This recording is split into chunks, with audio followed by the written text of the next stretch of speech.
All right, hello guys, I'm Trelena and we are back for another Behind the Music Notes. And this month, Cherita sang Any Crown, and then she went into Wrap Me in Your Arms, Draw Me Closer.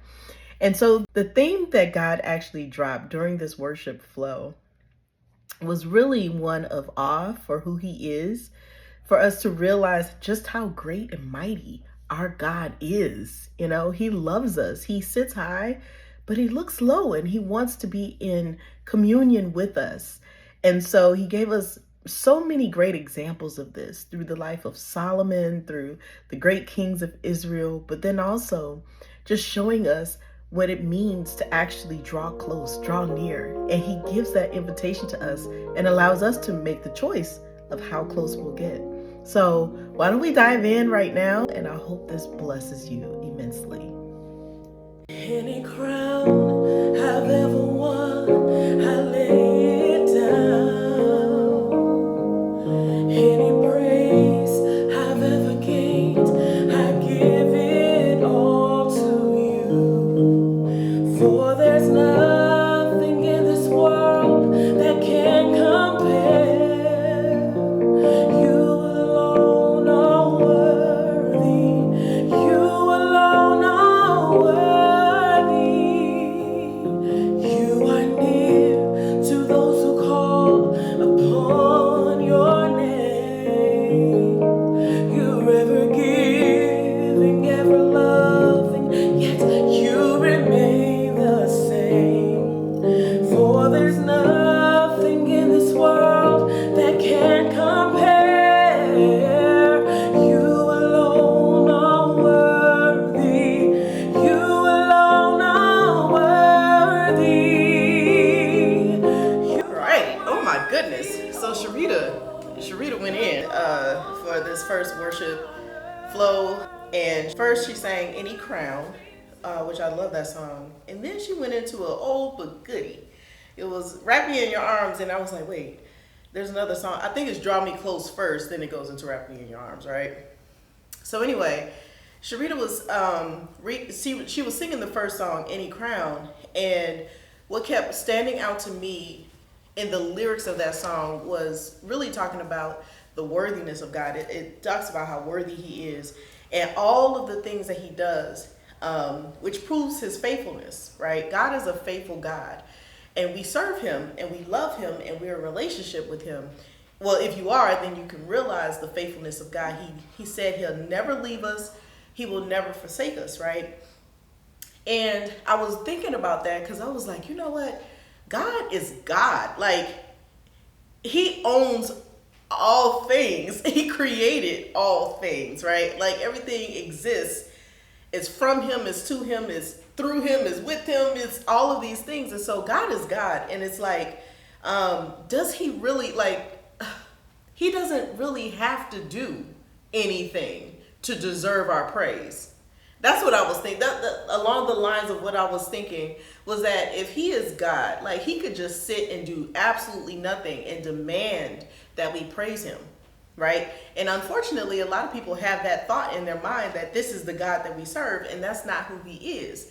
Just because your perspective of how things are going or things may be going around you does not mean that that is the way God is. Yes, he is God. He is all powerful. He is majestic. He's high and lifted up. He's seated in heavenly places.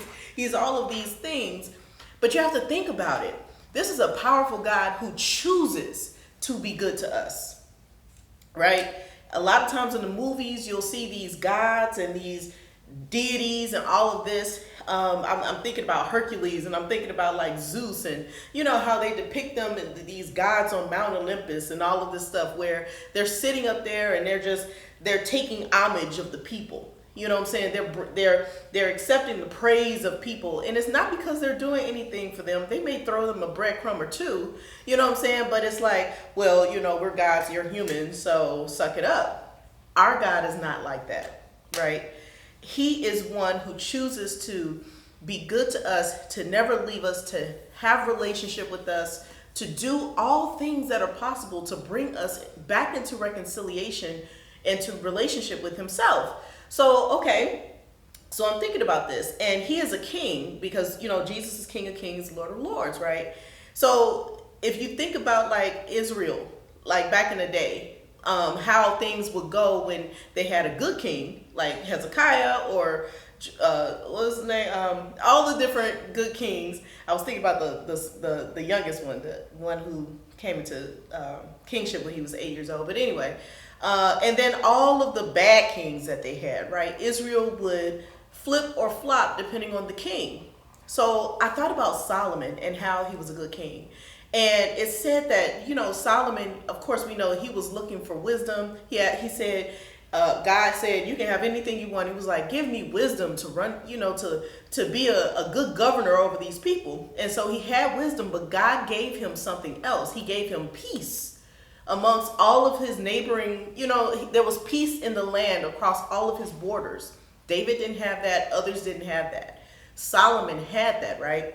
So he was a good king. And what I thought about it was, when you're a good king like that, it's a give and a take, right? You're not just sitting on the throne saying, I'm the king, do what I say. If you're a good king, you're going to govern. You're going to take care of your people. You're going to make sure that your kingdom prospers. And so you're going to make decrees. You're going to make allies. You're going to make decisions that are in the benefit of your kingdom and your people, right?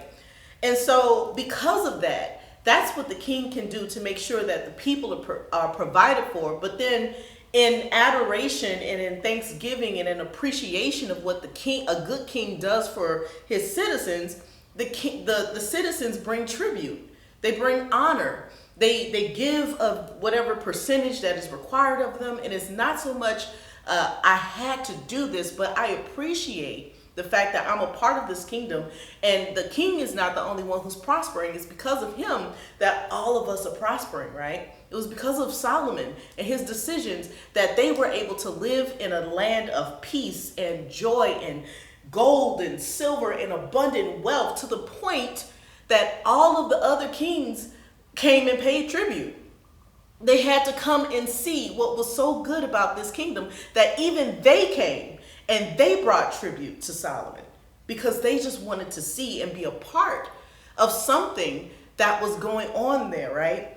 I say that because it's when we recognize the worthiness of God, when we recognize the fact that he does not have to do anything that he does, and yet he still does. It's for God so loved the world that he gave, right? So when we recognize his worthiness, we give honor, we give tribute, we even give of ourselves, we give of our heart, we give of our resources, we give of our time, we give of worship. You know what I'm saying? We give offerings. Yes, we do giving to each other. We trade. We do all these things. But you give because you choose to participate in something. Just like those other kings came and gave tribute to Solomon because they recognized that there was something going on here. So we too give and participate because we understand that in God's kingdom, I want to participate in that. I appreciate what the Lord is doing in my life. I appreciate the fact that he doesn't have to do anything, and yet he does. And so I bring tribute. All of that was in the first song for Any Crown. So I was like, okay, Jesus. And there's so much more to that. I just pray that I'm able to articulate what he's saying. But then it's so draw me close, closer than before, closer than I've ever been. Oh, draw me closer than before, closer than I've ever been, God. But then as soon as Cherita went into Wrap Me in Your Arms and Draw Me Close, it was like, okay, I saw how, how a king, if you're in a kingdom, the king is like all important.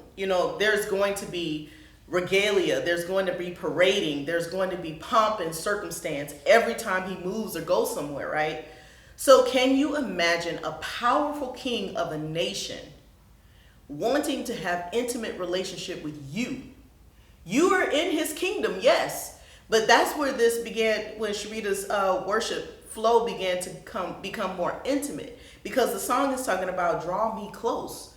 Draw me closer than before, closer than I've ever been. How do you say that to a king? A king that sits high and above all systems, above all, making all decrees, things that can change the world, things that can change creation, things that can change nations and finances and any situation, just like that, wants to be intimate with you. We have to think about this paradigm, that this opportunity that God is giving us through Jesus, because we need to see how awesome it is, right? And like I said, we have this invitation through Jesus. So God just doesn't want to deal with things on a creation level, a cosmic level, on a national level, a global level, or even a regional level or a city level. He really wants to get down into the individual. I want to know your heart. What is going on in your life? How are you thinking? What are the issues that you're dealing with?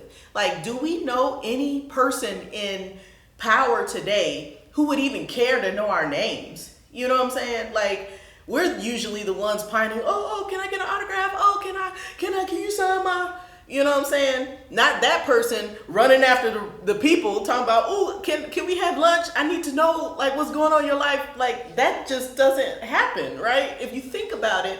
But this is what God is doing. He's chasing after us. He wants us to draw closer to him. He wants to know who we are and what we're going through, right? So again, the invitation is open through Jesus, and really it's an open invitation, and it's up to us to choose how we allow ourselves to be drawn in. So the song is really like this not pining, but it's like, oh, I'm longing, draw me close, Lord, closer than before, closer than I've ever been. And he's like, okay, the invitation's open. So how close do you want to be? And as soon as I thought that, the Lord gave me a visual. He was like, okay, you come in through the door of Jesus. Now you're in the kingdom, but you're in the kingdom of God, right? You're in a realm. The realm is different. You may have to get used to that realm, but you're in the kingdom. You can choose to now be in the city. Right? Come from the kingdom to be closer. Draw close into the city limits, maybe the New Jerusalem, or, whatever. You can come even closer to be in the city center where a lot of things are happening. We can visualize this because usually in our cities, there's a city center where they have all the meetings and they have the festivals and things like that, the gathering places, right?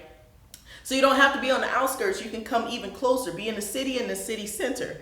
But even in the city center, you can choose to come into the courts, because the courts are where decisions are made and justice is made, and different things are being established. So you can come to the courts. But then there's an outer court. You can choose to stay outside and just be among the people, or you can go inside and be on the inner court. Or then you can even be in the throne room where the person who is giving the justice exists. You can be in the throne room.